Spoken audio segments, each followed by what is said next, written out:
로마서 5장 12절을 중심으로 한, 아니 로마서를 중심으로 한, 아니 성서 전체를 통해서 아주 중요한 테마 중에 하나가 이 문제였어요. 이 문제. 언제의 문제였는데 다시 여러분들 뵙고 또 그동안 저 자신을 이렇게 되돌아보고 반추하면서 이 문제를 한번 짚고 넘어가 보고 싶더라고요. 그래서 다시 글을 쓰게 됐고 또 정돈하게 됐죠. 한 번 더 다시. 그래서 이제 신포도 얘기였는데 그걸 한번 같이 읽어보고 로마서 5장도 좀 한번 보고 오늘 얘기 좀 한번 나눠봤으면 좋겠습니다. 30 같이 시작. 그때에 그들이 다시는 이르기를 아비가 신포도를 먹었으므로 번역 성경마다 좀 다르죠? 예.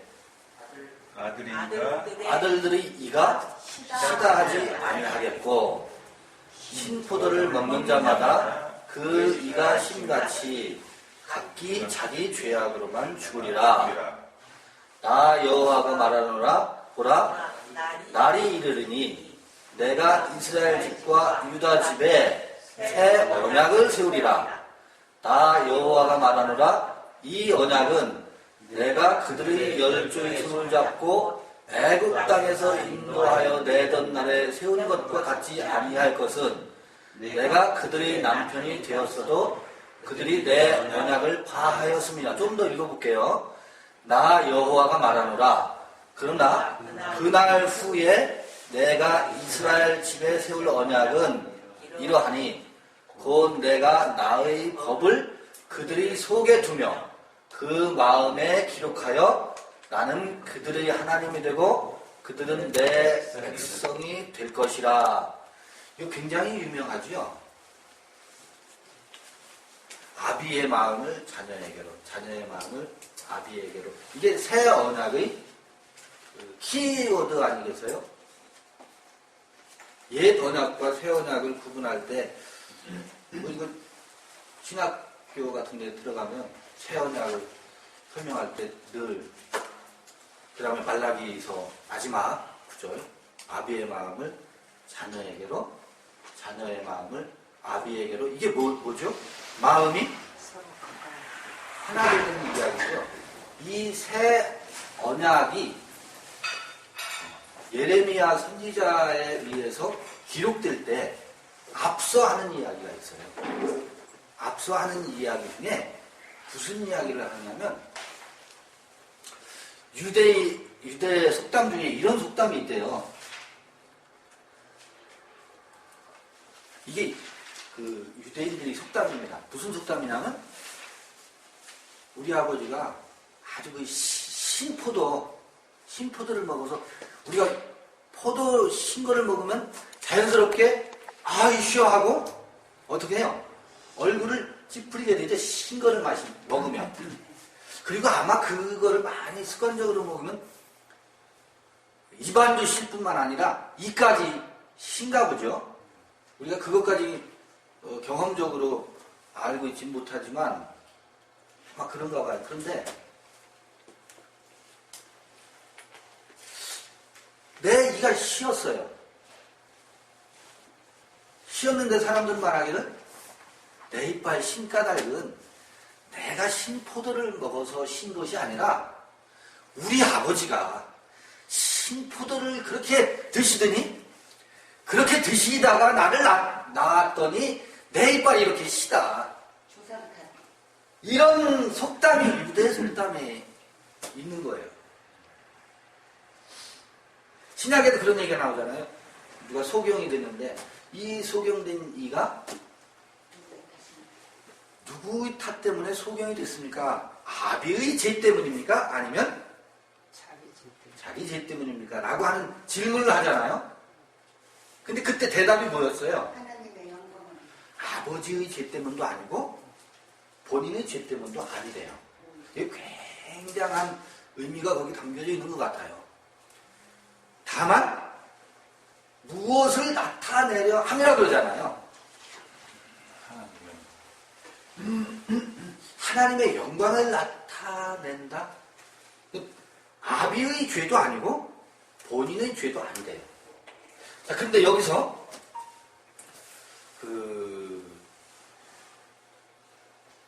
이제 이 속담이 어떻게 된다고 해요?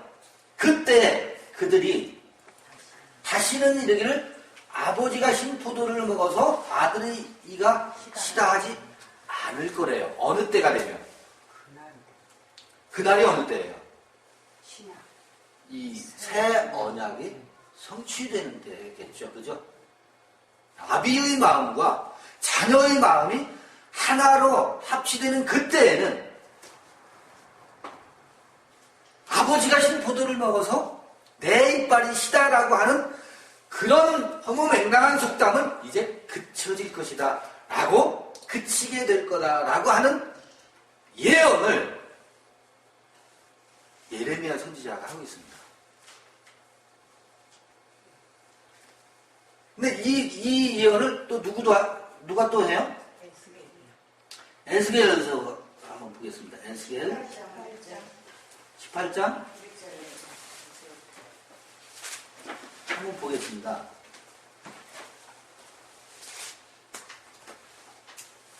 1절부터 보면 여호와의 말씀이 또 내게 임하여 가라사대, 같이 읽어보겠습니다.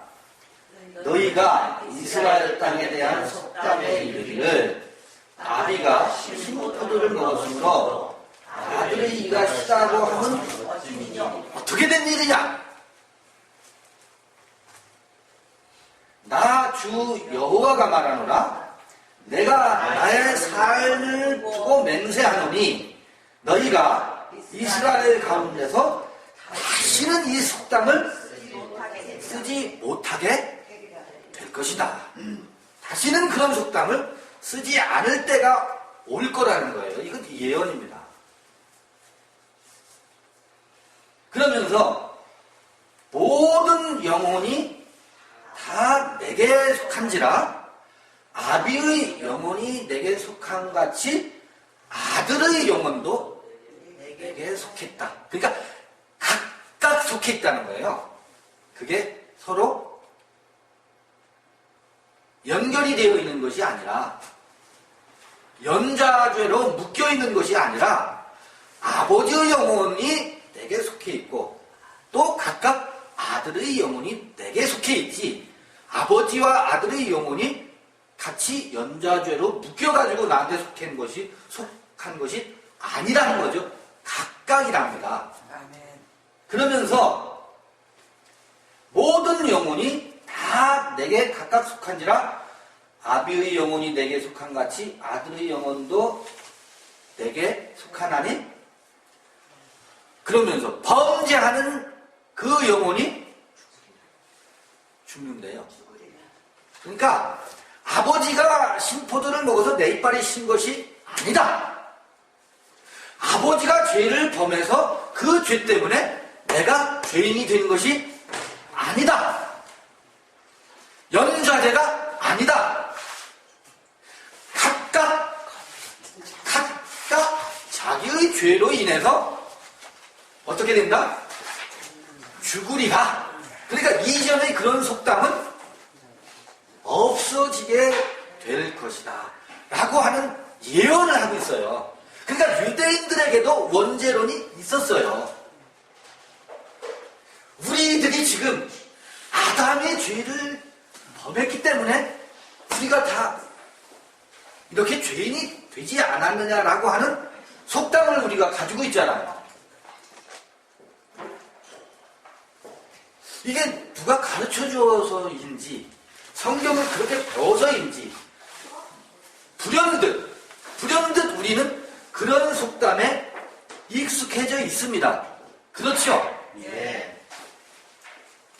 그게 교리가 그렇게 신학교에서 장로교에서 무슨 펠라기우스 논쟁이 있고 무슨 어거스틴의 고백록에서 어거스틴이 자기 죄를 고백하면서 아주 그 뼈속 깊은, 그 다음에 시편에도 보면 다윗이 우리 어머니가 모친이 죄악 중에 나를 잉태하였다라고 하는 그런 그 시인들이 시적 표현들 있잖아요.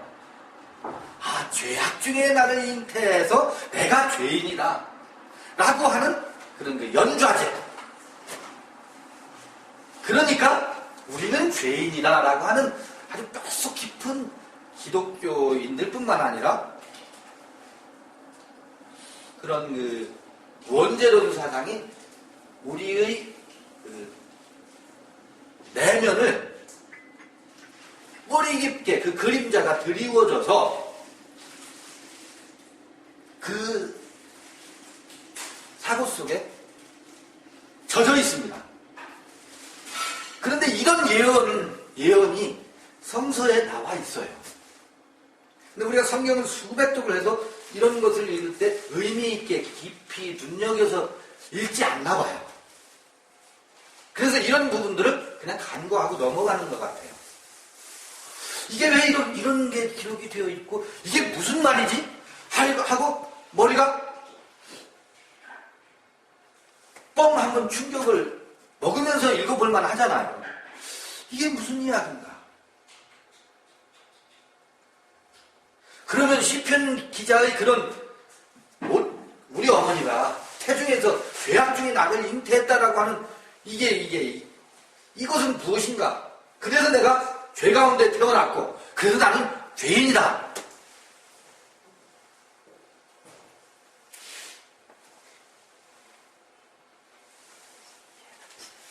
예, 그렇습니다.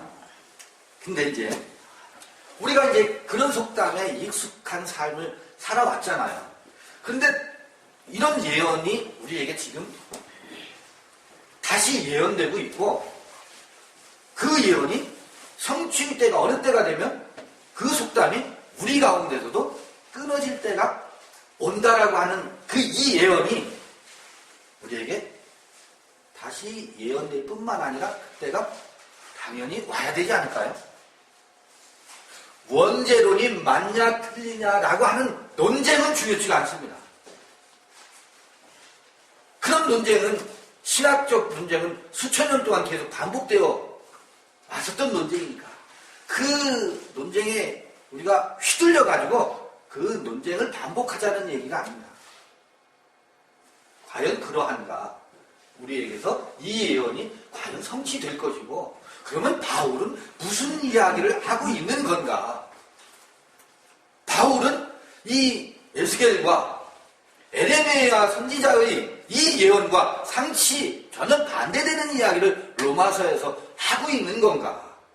그 이상하잖아요. 같은 성경인데. 그래서 바울의 이야기가 도대체 무슨 이야기인가? 한 사람의 범죄로 말미암아 모든 사람이 죄인이 되었다고 하는 이 이야기가 무슨 이야기인가? 우리가 그거를 그냥 당연시하게 그렇지, 한 사람 아담이 선악과를 따먹는 바람에 모든 인류가 죄인이 되었지 라고 바울이 말한 말을 그냥 그렇게 읽는데 이거하고 안 맞으니까 바울은 이것을 무슨 생각을 가지고 어떤 의미로 이것을 기록한 것인가 라고 그 바울의 표현에 도대체 무슨 말로 무슨 생각을 가지고 이걸 기록했지? 이게 무슨 뜻이지? 라고 들여다보지 않을 수가 없는 겁니다. 우리 안에 뭐가 생기니까? 질문이 생기니까. 의문이 생기니까. 이런 속담은 그친다고 하는데 바울은 이 속담을 더 강화시키고 있잖아요. 그러니 이상하다. 이게 도대체 무슨 일인가? 그리고 기독교는 바울 신학을 토대해서 기독교가 지금 구축되고 있거든요. 그래서 바울의 이야기가 정말 그게 그러한 뜻인가를 우리는 고민해 보는 겁니다. 바울이 무슨 말을 하려고 했던가. 그래서 살펴보고 또 살펴보고 그냥 이 번역성경만 놓고 보면 우리가 또 잘못 알 수 있으니까 혹시 원문에서는 뭐라고 기록되어 있을까 하고 또 뒤져보고 여기도 살펴보고 저기도 살펴보고 하면서 바울이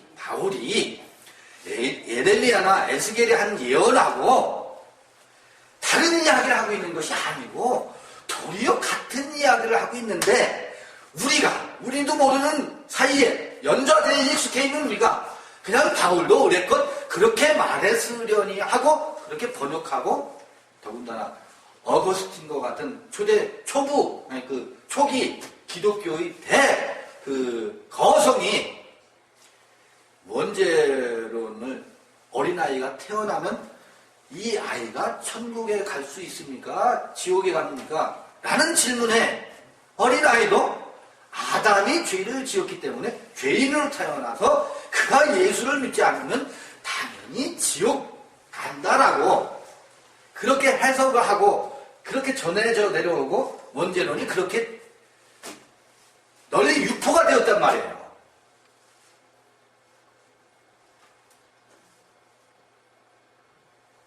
그러니까 우리가 의문을 가져보고 질문을 해보고 그건 뭔가 이상하다.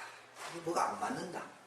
해서 로마서를 다시 검토하고 또 읽어보고 또 원문을 살펴보고 하다 보니까 아하, 바울의 이야기는 그런 이야기가 아니었구나 라고 하는 것을 보게 됩니다. 그리고 바울의 이야기는 그 이야기가 아니야 라고 말하면 너 지금 무슨 소리 하는 거냐? 벌떼같이 이단으로 몰아붙이죠. 현재의 기독교 교리와 안 맞는다.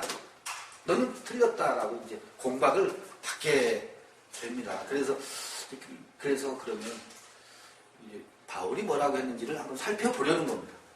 그런데 이게 왜 그러면 그렇게 중요하고 문제가 되느냐?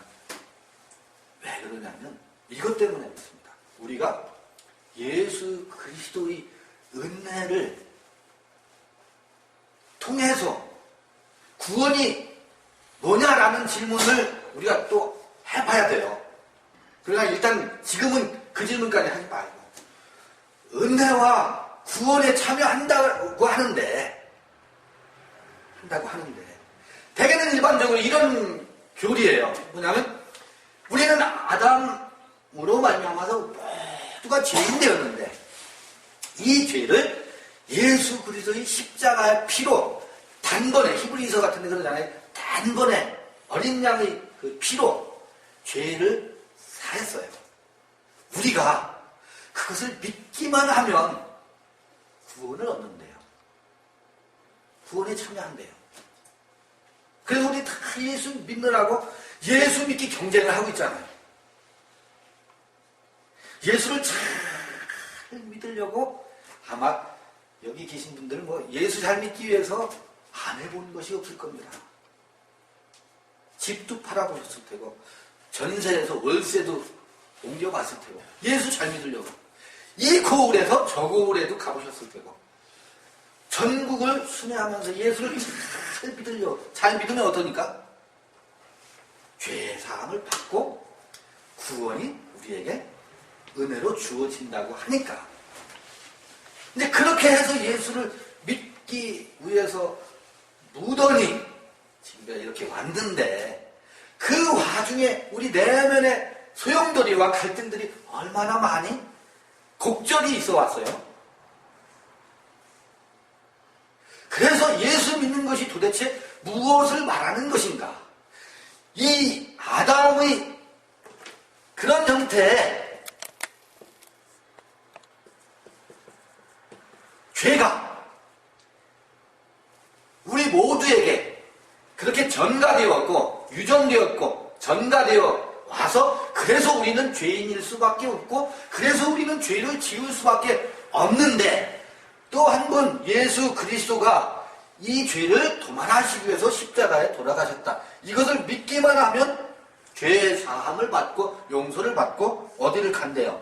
또 그렇지 않으면 어디를 가고 정죄에 이르고 또 은혜에 이른다. 이런 공식이 우리 가운데 있습니다.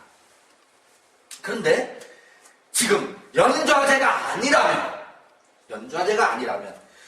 아담에 대한 이해나 나에 대한 이해나 그리고 우리 각자 사람에 대한 이해가 연좌제식으로 이해가 되지 않고 각각 자기의 죄로 인해서 자기가 먹은 신포도에 의해서 이빨이 시다라고 하는 사실을 우리가 이해하게 되고 확인하게 된다면 그리스도의 은혜에 참여하는 방법도 이렇게 덤태기 그냥 연좌제가 아니고 이것도 연좌제가 아니고 달리 예수와 그리스도를 이해하는 이해가 찾아올 겁니다.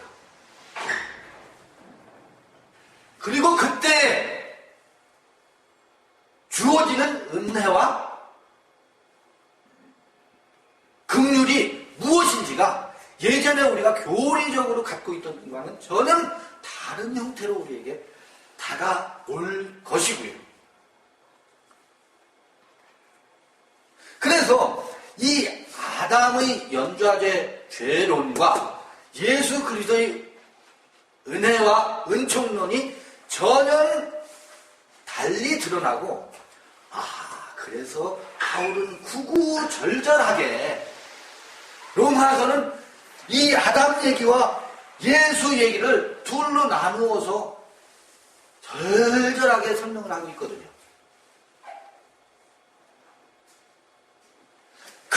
이 예수 그리스도의 은혜에 우리 어떻게 참여하게 되고 이 은혜의 이 비용을 받을 것인지 그냥 믿기만이라고 하는 그것과 전혀 다른 이해에 도달하고 우리의 삶은 예수 그리스도의 이 은혜에 어떻게 참여하고 그 풍요로움을 누릴 수 있는지가 새롭게 드러날 거라고요.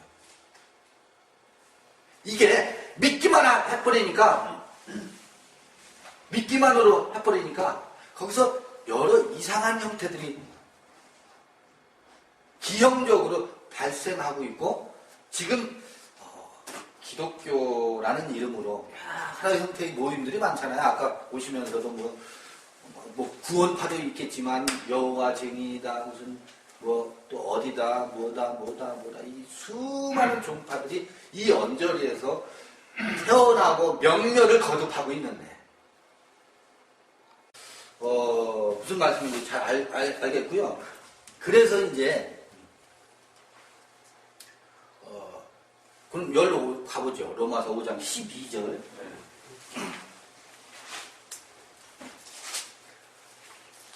그러면 그 아까 한 사람으로 말미암아 제가 세상에 들어가 그것은 잠깐 하고 나온 것 같은데. 이제 지금 그 한 사람. 거기에 왔습니다. 지금 거기 왔습니다. 말씀 다 듣고 나중에 토론할 때 이야기하게요.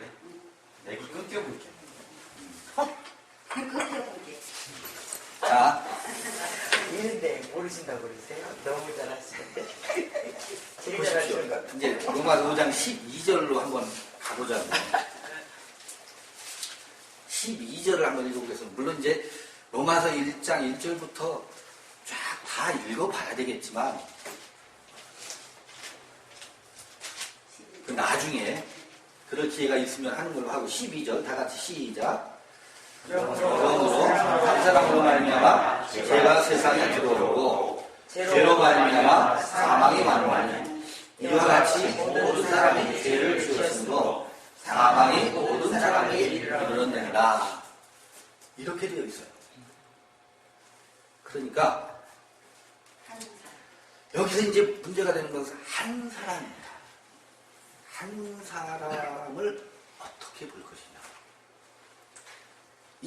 여기서 이제 디아, 투토, 호스페르, 뭐 헬라어 히브리어 잘 모르시는 분들은 그냥 듣기만 하십시오.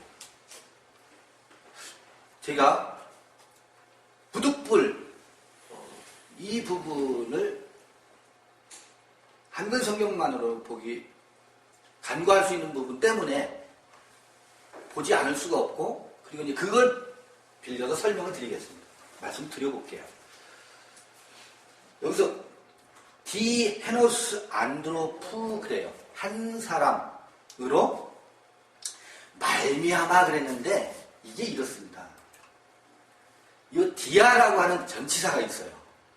이 디아는 그 다음에 목적격을 취하면 무엇 때문에 그래요. 앞에 여기 디아 전치사가 바로 디아 투토라는 말이 나와요. 여기 여기 디아, 투토. 투토가 이게 목적격이에요. 이럴 때는 이유를 나타내는 거예요. 무엇 때문에. 그래서 이러므로 그렇게 번역이 된 겁니다. 그리고 똑같은 요것도 디아예요. 디아인데 디아 헤노스 그러는데 이 디아 전치사가 그 다음에 목적격이 아니고 소유격이 올 때는 무엇 때문에가 아니고 무엇을 통하여입니다. 무슨 얘기인지 아시겠죠? 예. 이유나 어떤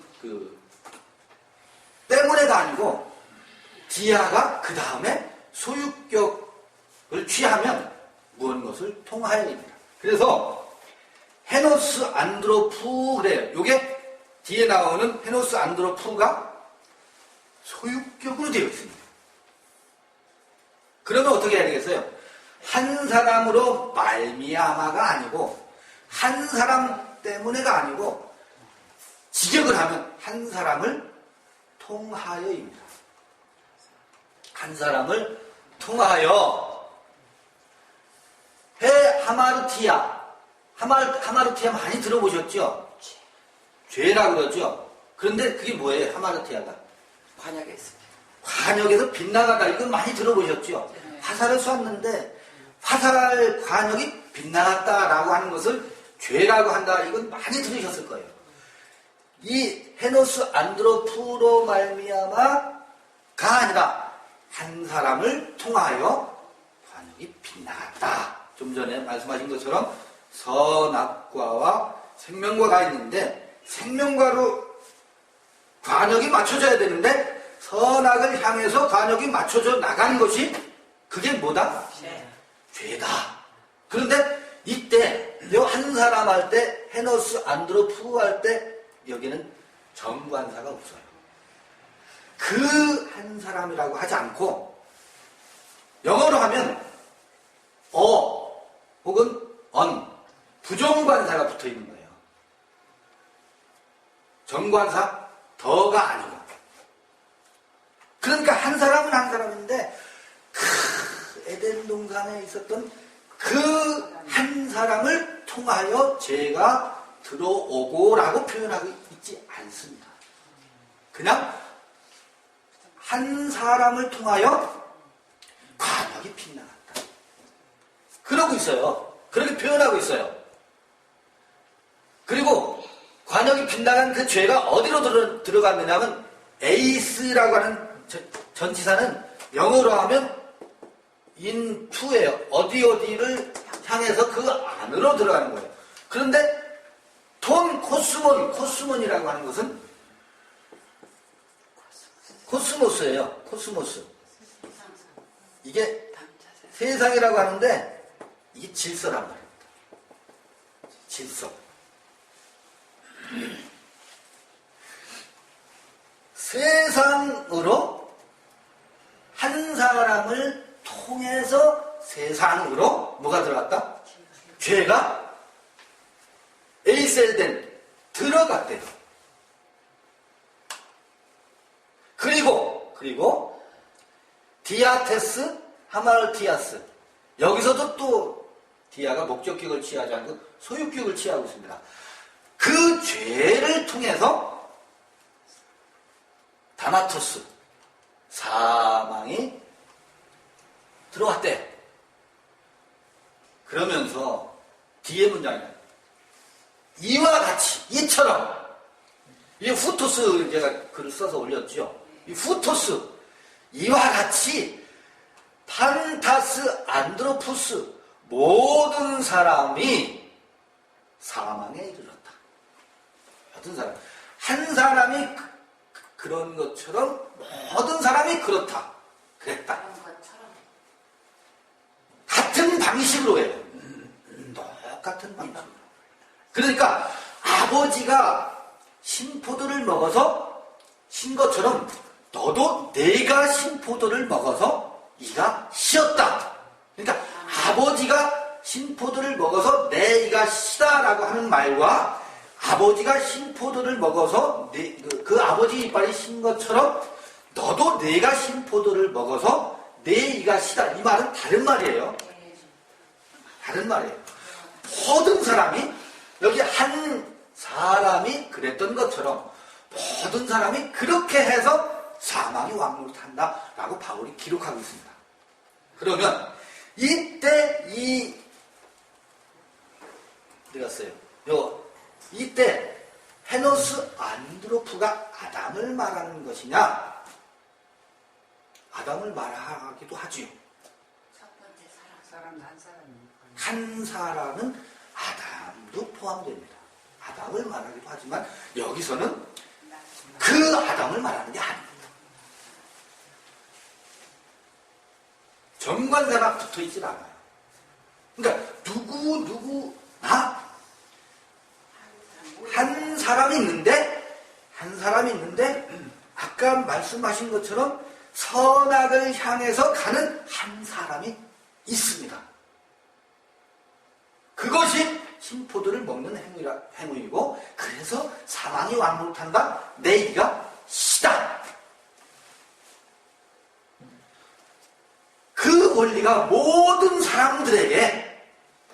사람도 그 같은 방식으로 그렇게 죄가 사망이 왕노릇한다라고 바울이 말하고 있어요. 그러면서 이어서 아담 이야기를 합니다. 어떤 아담? 에덴 동산의 그 아담 이야기를 그 다음에 끌어옵니다. 14절에서. 이건 12절이라고요.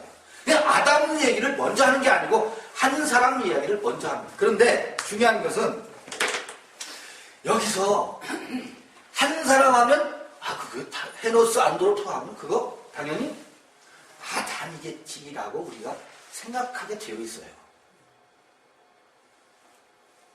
그렇더라고요. 아주 자동으로 이거 당연히 아담을 이야기하는 것이지 무슨 소리냐 아담을 이야기하는 것이지 라고 볼 수밖에 없는데 바울은 그 아담을 나중에 설명하고 있어요. 이어서 정관사 아담 얘기를 하고 또 정관사 붙어있는 헤노스 안드로 그래서 도대체 한 사람 하면 우리가 알 수 있는 한 사람은 그 한 사람밖에 없잖아요. 그렇죠? 한 사람 하면 그 한 사람밖에 없잖아요. 에덴 동산에서 선악을 알게 하는 나무의 실과를 향해서 간 그 한 사람밖에 우리 떠오르는 사람이 없잖아요. 그래서 제가 헤노스를 다 뒤져봤어요. 헤노스를 도대체 어떻게 쓰이구나 성서에서. 헤노스를 다 뒤져봤어요. 근데요. 지금 이거 우리가 한 연합문명 남짓인데 그 중에 한 분 할 때 이게 카디날 남바라고 해서 수사 1, 2, 3, 4 첫째, 둘째, 셋째, 넷째 할 때 키 순서 1번, 2번, 3번, 4번, 5번 할 때는 이게 서수라고 그래요. 순서, 순차를 나타낼 때는. 근데 한 사람, 두 사람, 세 사람, 네 사람 그 중에 한 사람 이럴 땐 기수라고 그래요. 카디날 남바라고 그래요. 그 인류의 그 수억 인류 중에 그 맨 처음 그 한 사람 할 때는 이건 기수예요, 기수. 그거를 나타낼 때는 기수예요. 그런데 헬라인들이 이 원, 영어로 하면 원이잖아요. 이 헤노스가 원이에요. 일이라는 뜻이죠. 하나라는 뜻입니다. 하나. 이 하나라는 뜻인데 이거를 서수, 기수로 그 많은 사람 중에 하나 이럴 때도 쓰지만 그럴 때도 쓰지만 성경 특히 바울은 한 90%는 그런 의미로 안 쓰고 있어요. 90% 여러분이 다 찾아봐 보세요. 우리는 한 몸이다 할 때 한 마음, 한 몸이다, 한 떡이다, 한 입, 한 영이다. 죄도 한 죄라고 해요. 의도 한 의라고 해요. 많은 의 중에 하나의 의라는 얘기가 아니고 동일한 의, 같은 의다. same이라는 뜻입니다. same. 한 하나님. 유니크하다는 거예요. 유니크.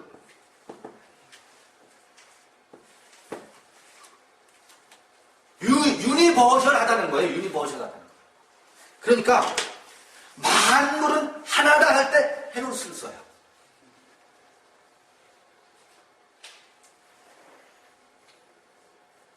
우리는 한 떡에 참여했다 할 때 헤노스를 써요. 헤노스.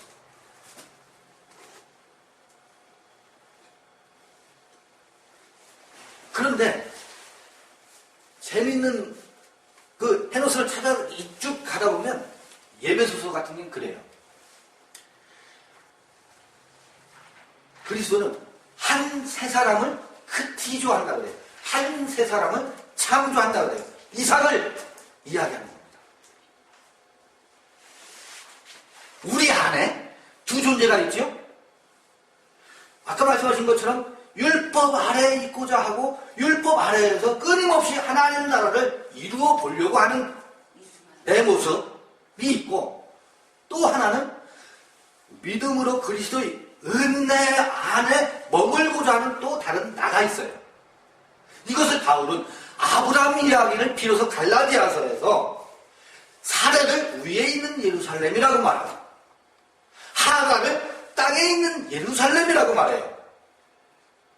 그러면서 위에 있는 예루살렘으로 말미암아 이삭이 태어났는데 그는 성령의 사람이라고 하고 약속의 자녀라고 바울이 그렇게 표현해요. 그리고 그는 그리스도라고 말해요. 그로 말미암아 그 이삭을 통해서 스페르마 그 한 씨를 통해서, 그 씨는 복수가 아니고 단수 아니더냐라고 막 하면서 설명을 한단 말이에요. 그러면서 그 이삭에 대해서 한 세 사람이라고 똑같은 바울이 헤노스 하면서 한 세 사람이라고 이삭을 말하고 있어요. 그렇게 표현하고 있어요. 그리고 이스마엘에 대해서 하갈에 낳은 자, 그는 육체를 좇는 자, 율법에 속한 자라고 그렇게 바울의 이야기가 이게 비유다 하면서 바울이 그렇게 지금 로마서를 기록하고 있는 바울이 그렇게 쓰고 있어요.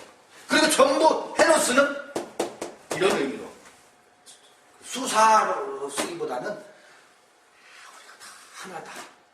어떻게 12줄이지 하나입니까? 그 의미는 뭐겠어요? 한 영에 참여했고 한 떡에 참여했다. 한 몸이다. 그런 어떤 그 통일성의 의미로 헤노스를 쓰고 있더라고요. 자, 그럼 제가 한번 여쭤볼게요. 그러면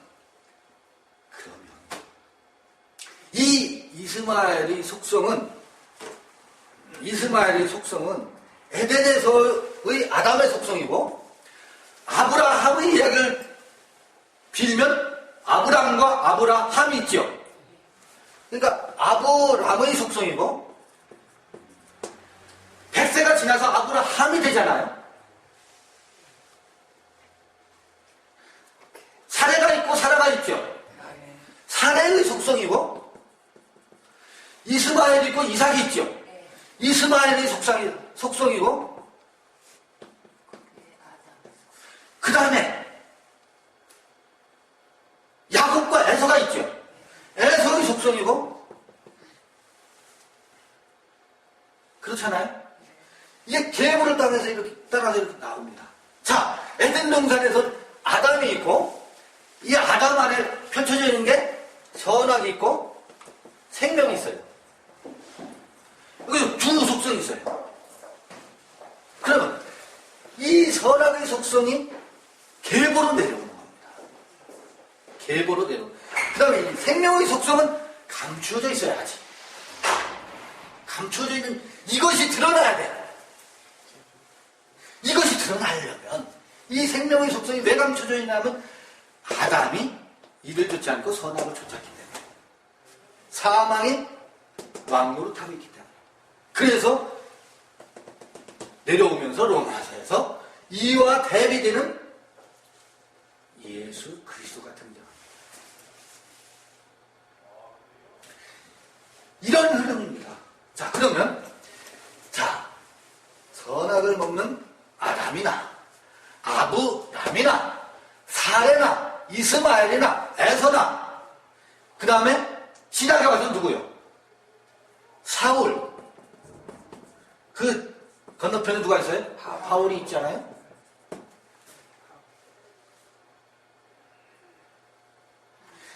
이렇게 작동하는 원리가 있는데 그게 각각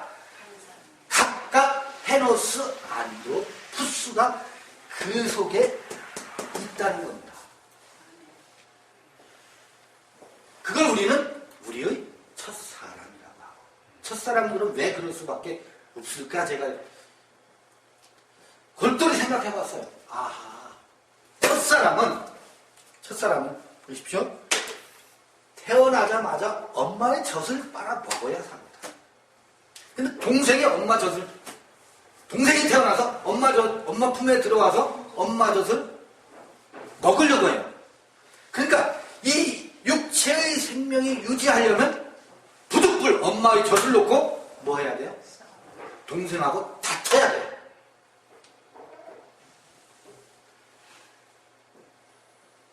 거기서 첫사랑의 생존, 육체의 생존 원리는 그 이기적이지 않으면 살아갈 수가 없습니다. 적자 생존의 방식이 아니면 살아갈 수가 없어요. 그러니까 이 선악, 적자 생존의 원리, 이 이기심도 생명을 키우기 위한 하나님의 비밀 장치인 것 같아요. 그런데 이게 우리 정신에 영향을 미쳐요. 이 육체가 생존하려면 그 원리에 의해서 살아갈 수밖에 없습니다. 그건 생명을 살리는 생명의 원리입니다. 그것도. 그런데 이것이 우리의 정신에 영향을 미치는데 우리의 부모님은 늘 끊임없이 공부 잘해라, 착하게 살아라, 그리고 남에게 뒤지지 말아라,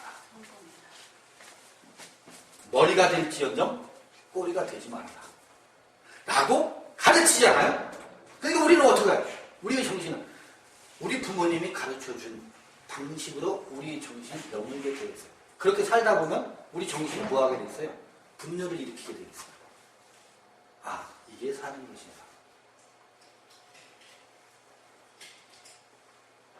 자, 아까 소경 이야기 했죠?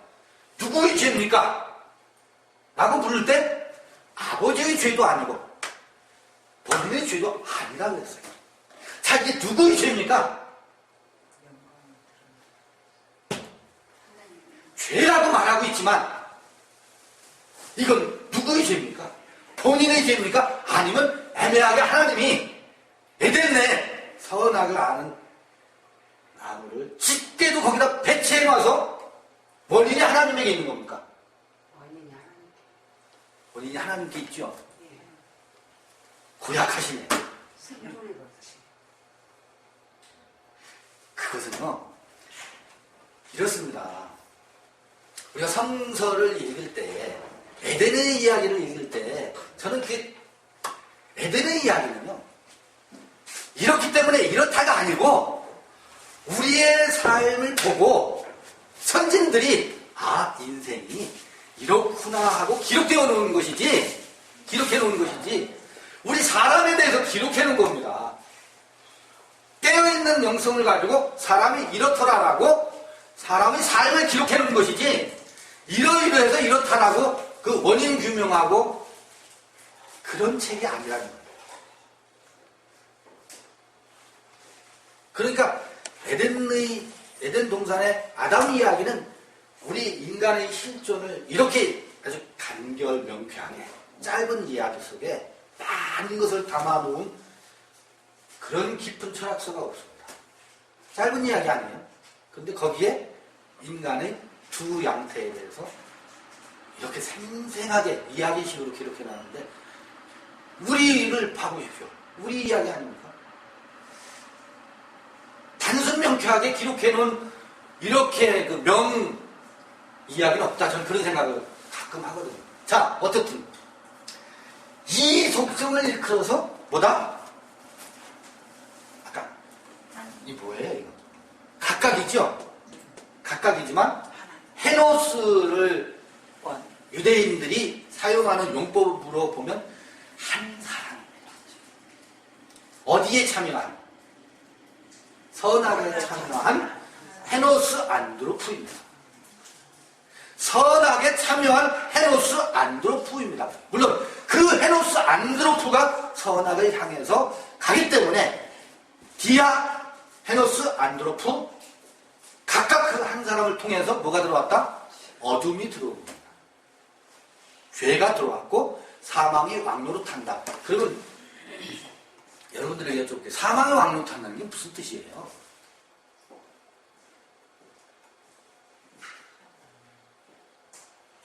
사망이 왕노릇한다는 게 무슨 뜻이에요? 진짜 나가 죽을 위해서 산다. 진정한 나를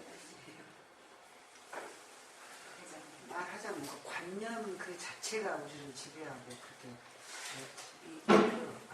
여러 가지로 표현할 수 있겠는데요. 그냥 우리가 자녀들을 키울 때 한번 보자고요.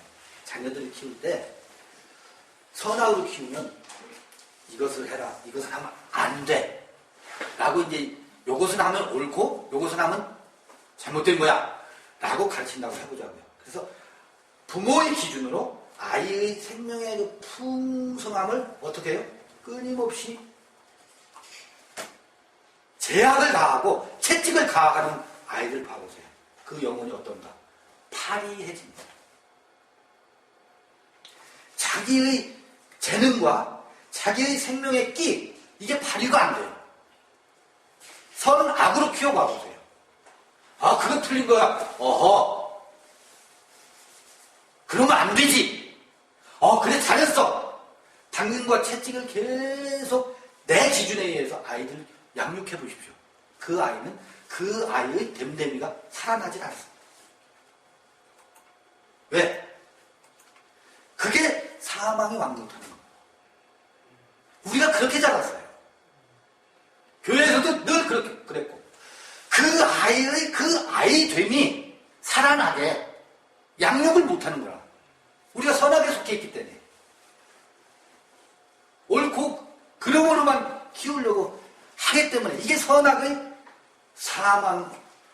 선악이 무엇을 드리우는 하나의 예가 되냐면 사망의 그림자가 드리워진 하나의 예입니다. 그래서 우리 영혼은요, 우리 정신은 자기 됨대로 살지 못해요.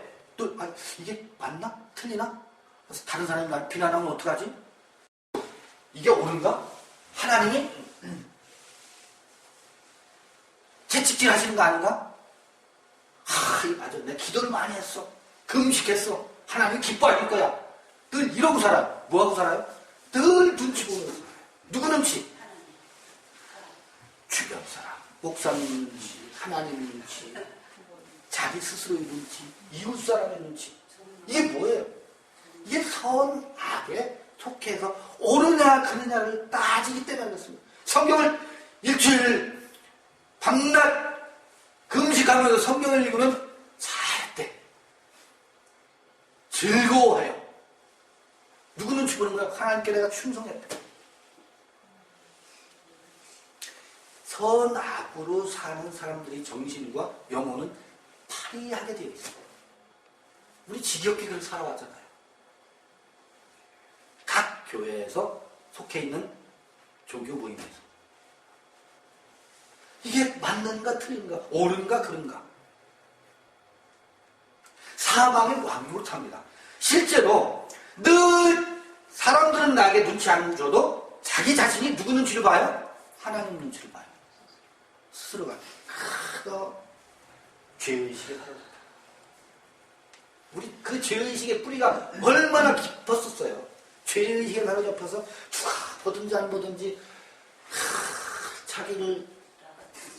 자기를 쥐어뜯고 헐뜯고 생채기를 내고 그러지 않았습니까? 한 사람 율법을 좇고자 하는, 선악을 좇고자 하는 그 한 사람을 통해서 뭐가 왕노릇한다고? 사망이 왕노릇하는 겁니다. 우리 영혼을 좀먹고 우리 정신을 짓밟습니다.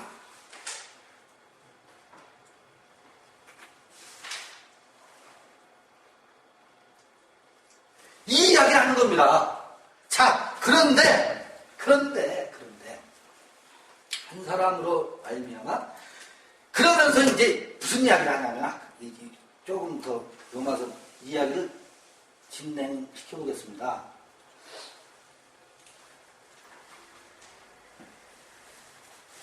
13절 읽어볼까요? 시작.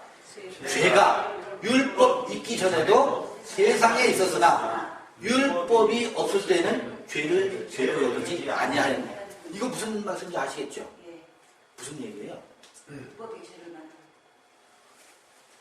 예를 들어서 요새 뉴스 간통죄 폐지가 됐죠. 그러니까 더 이상 간통죄는 법으로 죄로 단죄하지 않습니다. 뭐가 없어졌습니까? 법이 없어졌습니다. 근데 우리 안에 법이 있으면 그건 여전히 간통죄입니다. 내 안에 뭐가 있으니까? 법이 있으니까. 그러니까 국회에서 만든 법은 폐지했다 하더라도 도덕적 법이 내 안에 여전히 살아있으면 음란마귀가 늘 틈탄다고 자기를 채찍합니다. 법이 폐지되면 죄가 없다는 얘기. 이 이야기가 무슨 이야기냐면 보면 죄가 율법이 있기 전에도 세상에 있었으나 율법이 없을 때는 죄를 죄로 여기지 않았다. 이 이야기는 무슨 이야기냐면 어린아이가 태어났을 때 그는 죄인입니까? 아닙니까에 대한 그 질문에 대한 답입니다. 이게 뭐예요? 어린아이는 죄인도 아니고 의인도 아니라는 얘기예요. 왜? 법이 없잖아요. 그 아이 자신에게는. 누가 법을 만들어요? 어른들이 그 아이를 향해서 네가 엄마 젖꼭지를 물었으니까 너는 엄마를 아프게 했으니까 죄인이야 라고 아이의 엉덩이를 팍 때릴 때 죄인이 되는 거예요. 그때 어린아이는 정신이 바짝 드는 거예요. 아, 엄마 젖꼭지를 물어서 엄마가 화를 내는구나. 아, 이러면 안 되겠구나. 죄가 법이 생기는 거예요. 율법이 들어가는 겁니다. 그래서 그때 죄인을 만드는 겁니다. 그 아이는 죄인도 아니고 의인도 아닙니다. 그러나 법이 없어도 뭐가 왕노릇했다? 그러니까 그 아담과 같이 선악을 아는 법을 모르고 산 사람들이 있을 수 있지 않겠어요. 그들에게도 사망은 여전히 왕노릇하는데 14절 아담은 바로 그 같은 사망이 왕노릇하는 사람들의 표상이다. 멜론토스라는 말은 그 얘기라는 겁니다. 왜? 그들은 늘 뭐 하려고 하기 때문에 뭐 하려고 하잖아요. 법을 지키려고 하잖아요. 그리고 하나님의 뜻을 목적하고 이루려고 하는 것을 목적에 두고 늘 하나님의 뜻대로 살려고 몸부림을 치잖아요. 이게 멜론토스입니다. 뭐를 하려고 하는 거. 의도하는 거. 법이 의식돼가지고 그 법을 지키려고 하는 그것을 일컬어서 멜론토스라고 합니다. 이것을 번역을 오실자 예수 그리스도로 번역해놓는 바람에 헝클어졌습니다. 아담은 오실자의 표상, 예수 그리스도를 표상한다. 아담이 대표인 것처럼 의의 대표는 예수다. 그걸 표상한다. 라고 번역을 해놨는데 그게 아니라는 겁니다. 이게 논란이 많은 거예요, 지금. 그게 아니라 아담은 무엇의 표상이다? 바로 그 사망이 왕노릇하는 것의 대표 선수다. 그것을 계시해주고 있다. 그것을 나타내주는 예수 그리스도의 표상이 아니라 아담은 이런 원리에 속한 한 사람의 표상이다. 그 헤노스 안드로프의 표상이 누구다? 그게 아담이다. 오실 자의 표상이라는 얘기가 아니고 맞잖아요. 이게 맞잖아요. 아담은 이것의 표상 아닙니까? 아브람의 표상이요, 사레의 표상이요, 이스마엘의 표상이요, 에서의 표상이요, 사울의 표상이요, 그리고 내 안에 있는 처음 사람의 내가 욕망을 쫓아서 선악을 따라서 살고자 하는 그 율법을 어떻게 해서든지 잘 성취해서 하나님의 뜻을 보고자 하는, 의도하는 그런 목적을 갖고 있는 존재의 표상이다. 투포스다. 첫사람의 표상이다. 그 아담은. 그러니까 헤노스 안드로프를 설명할 하고 그것의 대표 원리로 아담을 또 설명하는 겁니다. 아담을 등장시키는 거고 그 아담은 이렇게 사망의 왕노릇하는 자의 표상 아니냐. 그것의 뭐다? 모형 아니냐. 모델이다. 그 모델이지 그 아담 때문에 내가 죄인이 아니라는 거예요. 나도 아담이 그랬던 것처럼 나도 역시 무엇을 하기 때문에 율법에 속해서 하나님의 뜻을 성취하려고 하는 애쓰는 애씀으로 사는 그것이 우리 안에 사망이 왕노릇하게 하는 이게 관념 아니잖아요. 너무 생생한 실제 우리 안에서 나타나는 우리 모습이잖아요. 정말 그게 사망이 왕노릇하고 있잖아요. 지금 우리가 우리 자녀들을 우리가 육체가 부부가 사랑을 해서 자녀들을 낳아놓고 그 정신을 사망으로 키우고 있잖아요. 계속 푸시하고 이건 너무너무 이 관념이 아닙니다. 종교 교리가 아니고 너무너무 생생한 우리의 삶의 현장에서 일어나고 있는 모습을 자 그러니 이제는 어떻게 하자? 그것을 조차 살지 말고 어떻게 하자? 바울이 얘기하는 게 다른 하나의 은혜의 원리가 있다. 그것을 누가 계시하고 있어요? 예수와 그리스도. 예수 그리스도가 계시해 주고 있는데 자 이제 좋아요. 그런데 그러면 어떤 사람이 질문을 그렇게 했어. 자 에서가 그리스도의 은혜에 참여할 수 있느냐? 그건 질문을 그렇게 하면 안 되지요. 에서는 에서가 어떻게 이삭이 될 수 있습니까? 야곱이 될 수 있습니까? 에서는 죽었다 깨나도 율법 아래 속한 모형이기 때문에 에서는 에서예요. 에서가 그리스도를 좇을 수가 없습니다. 그리스도를 이해할 수도 없고 그리스도를 알 수 있는 방법이 없어요. 그렇게 질문하는데 제가 거기다 99절절이 이건 그게 아니고 저렇습니다 라고 설명을 해봐야 의미 없는 설명입니다. 묵묵부답을 할 수밖에 없는 겁니다. 그것은 예수 그리스도를 좇는 것은 이삭의 원리, 생명의 원리에 의해서만 예수 그리스도의 은혜를 그것도 은혜를 통하여입니다. 때문에가 아니고. 그래서 예수 그리스도에 대해서 우리가 예수 그리스도의 생명의 원리가 무엇인지를 그리고 이제부터는 율법 아래서가 아니고 중보자 그러죠. 중보자라는 말이 뭐예요? 아까 그랬잖아. 저기 그 소경 이야기를 할 때 이는 누구의 죄 때문도 아니다. 전 그 대화가 굉장한 메시지를 담고 있다고 봐요.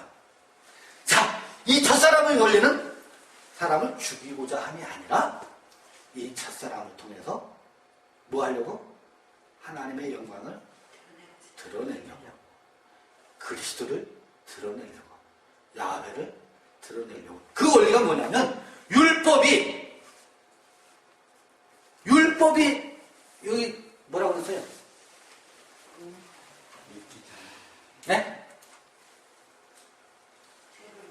율법이 이 뒤에 나와. 율법이 가입한 것은 무엇은? 죄로 드러나게 하고 그것은 뭐 때문에? 그리고 죄인으로 드러났을 때 이 세계로부터 점프업을 할 수 있는 계기가 되기 때문에. 소경 얘기하고 똑같잖아요. 소경 얘기하고 똑같잖아요. 왜 소경으로 태어났어요? 우리는 소경이잖아요, 모두가. 뭐에 대해서? 생명의 세계에 대해서, 그리스도에 대해서, 은혜의 세계에 대해서 다 눈 멀고 살았잖아요. 선악의 세계로만 살았잖아요. 우리가 소경으로 태어났는데 그건 누구의 죄 때문이다? 아버지의 죄 때문도 아니고 조상의 죄 때문도 아니고 내 죄 때문도 아니고 하나님의 영광을 드러내기 위해서다 라고 하는 그 이야기가 여기도 그대로 적용이 되지 않습니까?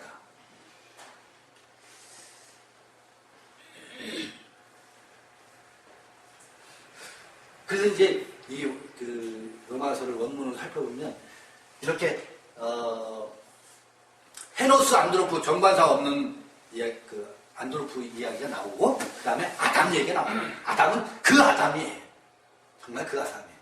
그 다음에 이제 정관사가 있는 투 헤노스가 또 나와요. 그것은 그 아담 이야기이기도 하고, 이제는 이제 설명해서, 아하, 우리의 첫사랑을 얘기하는구나 하는 것을 누구나 다 알게 되잖아요. 그러니까 정과자를 그때는 붙일 수가 있는 겁니다.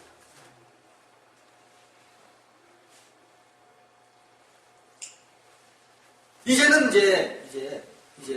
그 속담이 그치고, 자, 이제 그러면 이 생명의 원리의 세계를 한번 조금만 살펴보자고요. 여기 어떻게 넘어갈 수 있어요? 넘어가는 방법이 없어요. 아브람을 보자고요. 아브람을 100세가 돼서야 이삭을 약속으로 받은 이삭은 낳잖아요. 여기서 여기로 넘어가는 방법은 100세가 되어야 합니다. 100세가 되기 전에는 우리가 성경 눈을 띄워주시기 전에는 믿음이 와야 돼요. 내가 믿는 믿음으로 살잖아요. 이거는 자기 믿음이라고 하는 거예요. 자기 믿음의 때가 맞춰져야 믿음이 은혜로 찾아오는 겁니다. 갈라디아서 이 얘기입니다. 여기 초등학문 아래 갇혀 있다가 믿음이 오신대요. 믿음이 찾아와야 돼요. 경수가 끊겨야 돼요. 아직 내게서 생산할 능력이 있는 동안은 이스마엘을 낳을 수밖에 없습니다. 열심히 나와서 나오는 열매가 이스마엘이에요. 자기 열심으로. 낳은 족족 자기 자랑거리. 내가 하나님을 위해서 어디 선교지에 가서 이만큼 선교를 해서 얼마나 많은 사람들이 회개하고 얼마나 큰 교회를 했는데 열심을 내면 낼수록 낳는 자식은 이스마엘. 그것이 그래서 이 넘어가는 과정에 십자가의 도가 있는데 여기서는 좀 설명이 좀 필요할 것 같아요. 예수 그리스도와 제자들의 관계를 살펴봐야 대속의 원리, 속죄의 원리 이상하지요.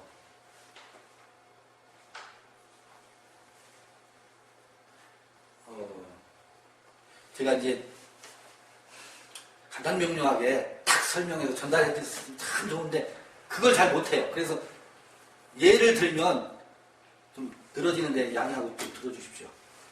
사람 우리 정신은요, 우리의 이 정신은 우리 육체도 내 스스로 태어나지 않잖아요. 정신도 스스로 태어나지가 않습니다. 엄마 아버지의 양육을 통해서 정신이 어느 정도 가는데요. 사춘기가 되면, 아니 미운 7살이 되면 엄마 아버지의 가르침으로부터 벗어나려고 합니다. 미운 짓을 자꾸 합니다. 유치원에 가잖아요. 유치원 선생님이 이 아이에게 이상이 됩니다. 유치원 선생님이 그래서 유치원 선생님을 정신이 스승으로 삼습니다. 이게 묘해요. 희한해요. 근데 유치원 졸업하잖아요. 그리고 초등학교 들어가잖아요. 우인전을 읽는다든지 세상에서 가르치는 새로운 스승이 생겨요. 그때 누구를 죽이냐면 유치원 선생님을 죽입니다. 자기 마음의 세계에 나는 유치원 선생님처럼 될 거야 라고 하는 것이 희미해져 가요. 죽어야 됩니다. 이게 어린 양이 속죄 죄물이 되는 모습을 드러냅니다.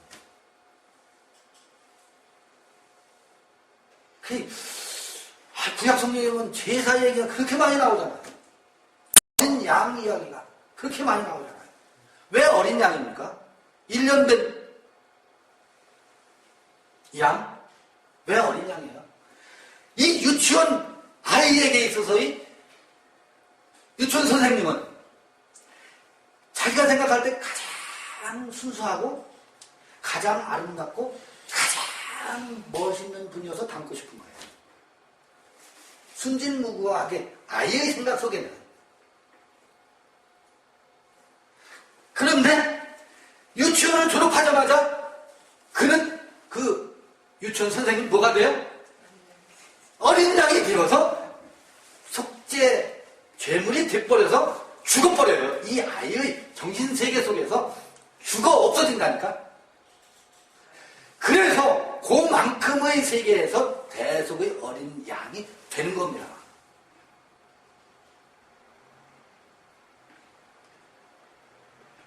거듭난 거예요. 유치원 어린아이에서 초등학생으로 거듭남의 원리가 거기에도 있는 겁니다. 이 본질적인 거듭남은 아니지만 그 다음에 또 그는 누군가를 대상으로 삼습니다. 정신적인 기둥소방을 세워놓습니다. 그렇지 않으면 살 수가 없는 거예요. 인생이 아직 스스로 직립보행을 할 수 없기 때문에 정신이 누군가를 하다못해 이제 연예인이 됐든 가수가 됐든 무슨 우인전에 나오는 훌륭한 에디슨이 됐든 과학자가 됐든 누군가를 목표로 하고 지표로 삼고 존경하는 사람을 세워놓게 돼 있어요. 교회 목사님이 됐든 여러분 아시잖아요. 그러다가 자기 때가 되면 반드시 그를 무엇으로 삼아요? 희생양으로 삼습니다. 자기 정신 내면에서 이루어지는 얘기를 하는 겁니다.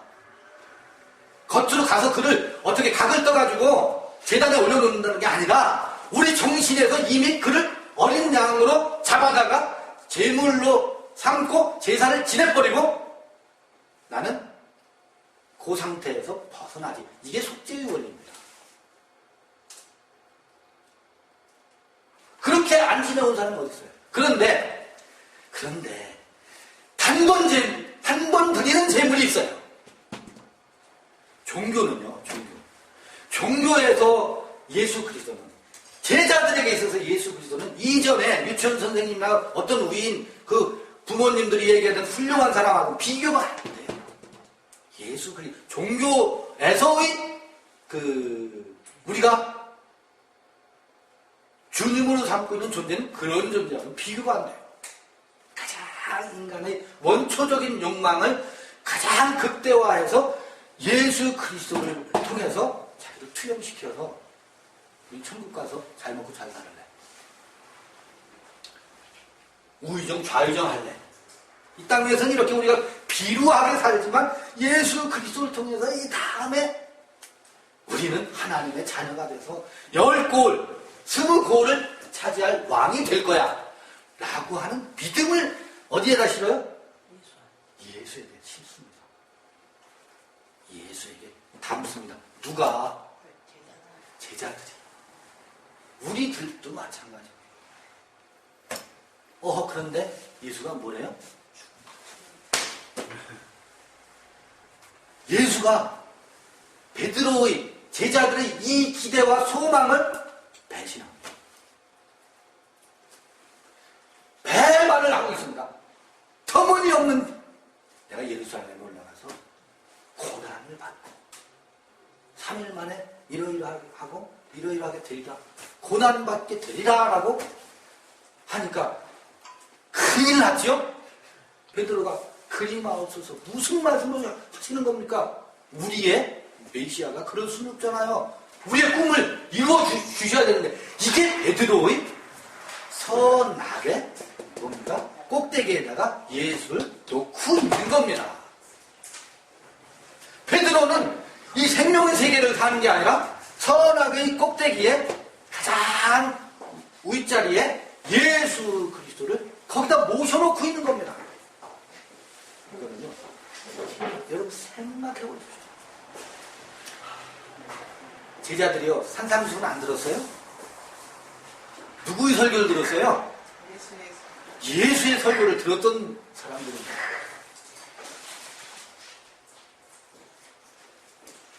그럼 예수가 말주변이 없어서 그거를 못 깨닫게 못 가르쳤을까?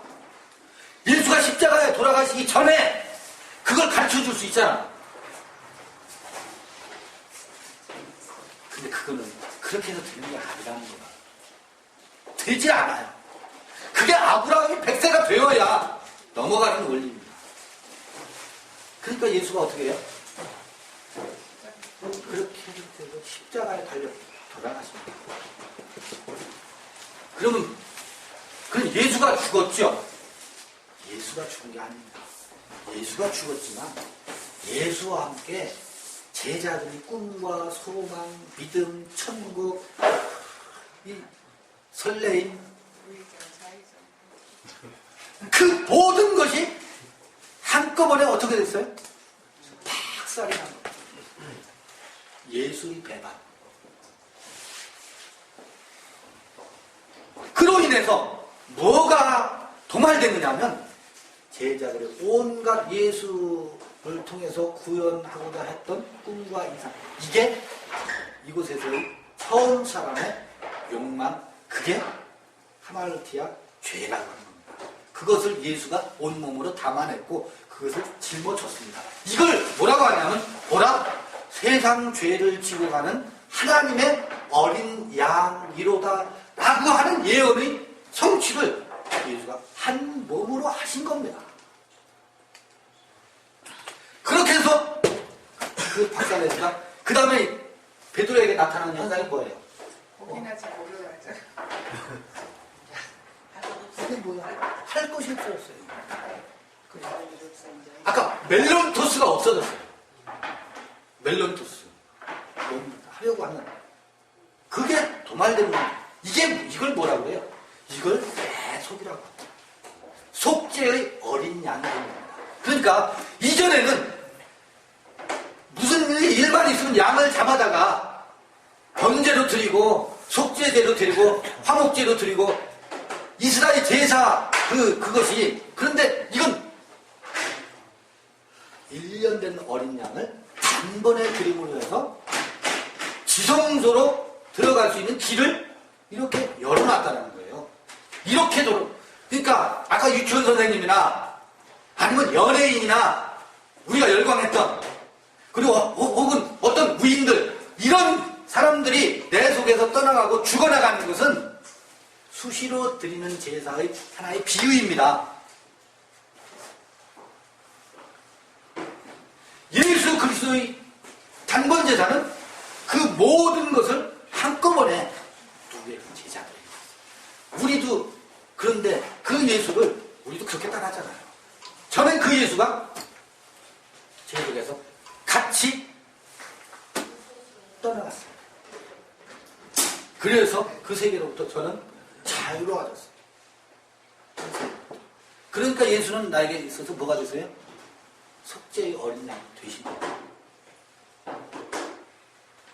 이게 어느 날 와줘야 돼요. 설명 안 돼요. 와줘야 돼요. 은혜로 와줘야 돼요. 그의 믿음이 찾아와야 돼요. 그리고요, 우리는 그래서 이전에는 예수를 믿었는데 지금 예수를 믿는 게 아닙니다. 예수를 믿었더니 예수를 믿는 믿음이 나의 믿음이더라고. 내가 예수를 잘 믿어서 죄 속죄도 받고 구원도 얻고 천국도 가고 하려고 예수를 그렇게 열심히 믿었더라고. 그 내 믿음이 떠나가고 어느 때 떠나가냐면 그 예수가 나의 영원한 우상이었었구나. 나는 예수를 우상으로 그렇게 난리 번거지를 치고 지금까지 왔구나 하는 사실이 내게 어느 순간 드러나는 순간 예수를 손 놓게 됐습니다. 예수가 떠나갔습니다. 그리고서 찾아오는 것이 있습니다. 예수께서는 제자들과의 관계에서 그런 믿음을 가지고 사셨구나. 그 예수를 믿는 믿음에서 예수의 믿음이 그러한 것이었구나 하는 그 믿음이 우리에게 선물로 찾아옵니다. 그래서 한 사람 예수를 통하여입니다. 한 사람 예수 그리스도를 통해서 그 믿음이, 예수의 믿음이 우리에게 찾아오고 우리는 이제 그 생명으로 사는 겁니다. 선하고 사는 게 아니에요. 그럴 적에 그 은혜와 생명이 얼마나 풍성하겠느냐라고 하는 게 로마서 이 얘기입니다. 그거를 바울은 그렇게, 근데 바울의 그 논법이 유럽 사람들은요 이해력이 수반돼야 돼요. 동양 사람들은 흔히 그냥 선문답이어도 다 통하는데 유럽 사람들은 유럽의 그 학문적 맥을 봐도 그래요. 칸트니 무슨 하이데거니 데카르트니 그런 사람들 얼마나 논리적이고 막 그런 거. 근데 바울이 로마에 가서 복음을 전하려니까 로마 사람들의 특성이 그러니까 그들에게 이 이성과 이해력을 돕기 위해서 이렇게 많은 불필요한 말을 이렇게 하다 보니까 동양적인 감성을 가지고 있는 우리들이 이걸 따라가려니까 머리가 치마는 거예요. 사복음서는 이렇게 기록이 안 돼 있어요. 아까 소경 얘기 있죠? 소경 얘기는 얼마나 간결명쾌해요. 이런 바울식의 설명이 아니잖아요. 거기서 완전히 동양의 선문답하고 똑같잖아요. 소경의 이야기는. 거기서 그 이야기를 묵상하면서 무릎을 칠 수 있는 것을 바울이 이렇게 막 논리적인 설명을 해놓는 거라면 우리가 바울한테 낚여가지고 이렇게 교리적인 헤매고 있는 겁니다. 그런데 바울의 공이 있습니다. 아브라함의 그 창세기 이야기 쭉 이야기를 갈라디아서 같은 데서 바울이 뭐라고 하면 이것은 비유니 사라와 하갈 이야기는 두 언약에 대한 비유다 라고 그 이야기에 대해서 비유다라고 딱 갈라디아 같은데 명쾌하게 해석해 주잖아요. 그래서 우리가 그 아브라함의 이야기나 창세기 이야기를 통해서 바울이 준 힌트를 따라서 다시 읽어낼 수 있는 공이 있는 겁니다.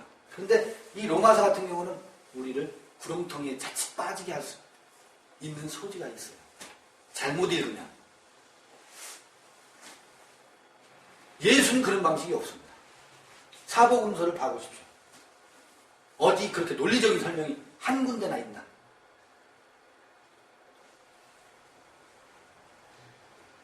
사마리아 여인 이야기와 대화법이 그렇고 전부 그렇잖아요.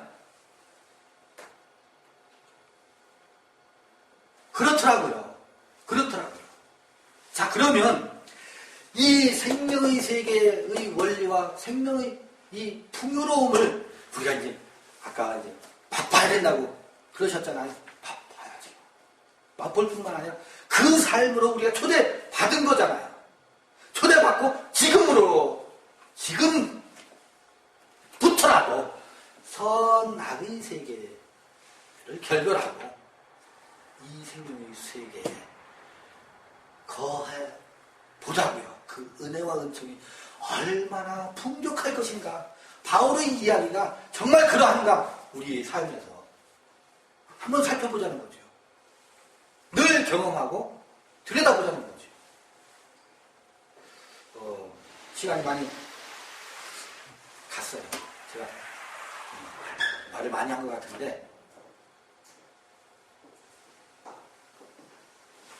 이 시간 이렇게 마치고요. 좀 담소를 나누시고 식사하시고 다음 시간 또 토론을 하든지 아니면 한 강좌를 더 할 수도 있겠고 같이 이제 흐름에 따라서 하도록 하겠습니다. 수고들 하겠습니다. 이걸로 마치겠습니다. 질문하셔도 좋습니다. 질문이자니 네. 예, 저는 어떻게 보면 제일 초보에 말씀을 잘 알아듣지도 못하고 그러는데 이 원죄만큼은 기존에 다닌 곳에서부터 너무 많이 아담으로부터의 원죄가 우리 안에 그 죄를 잉태하게 되겠고 질 수밖에 없다 이런 인식으로 받아들였잖아요 우리 인간이. 그것 때문에 우리가 이 죄를 지을 수밖에 없고 사람이라는 형태는 죄를 안 지을 수도 없고 어쩔 수 없이 그것 때문에 죄를 지었으니 그 죄에서 탈피해서 예수 그리스도로 말미암아서 구원받아야 된다 라는 식으로 우리가 지금 해왔지 않아요. 해왔는데 지금 선생님의 말씀을 드리니까 원죄 자체는 하나의 모델로서 우리한테 보여주는 하나의 예시에 불과했던 뿐이고 간제로 그 원죄가 나한테도 원죄가 있고 나한테도 아담 이어가 있었단 말이야. 아담이 있는데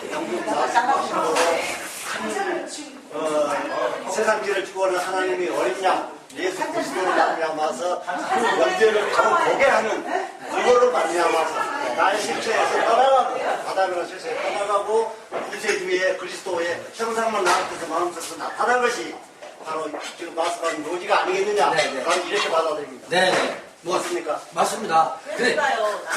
그러니까 그런 의미의 원죄라면 원죄 오케이. 그렇죠. 정태기가 아니고 그런 의미의 원죄라면 원죄 오케이. 토론 항상 자꾸 그걸 환기시키려고 하는데 사실은 얘기 들어가면 같은 얘기일 수도 있어요. 그런 의미라면 그게 우리 최현정 선생님 말씀도 중에 네. 나는 초보의 유치원생이기 때문에 말씀을 초보의 유치원생으로서만 이해를 하는 것 같다라는 생각이 들면서 점점 이렇게 말씀을 힘을 포인트를 보니까 선생님께서 주고자 하는 메시지는 바로 이 말씀이 아니겠느냐 하고 내가 지금 다시 맞습니까? 아 그럼요. 실제 삶에서 엄청난 내가 보기에는 엄청난 차이예요. 지금 제가 보기에는. 엄청난 차이입니다. 말도 못하는 차이예요.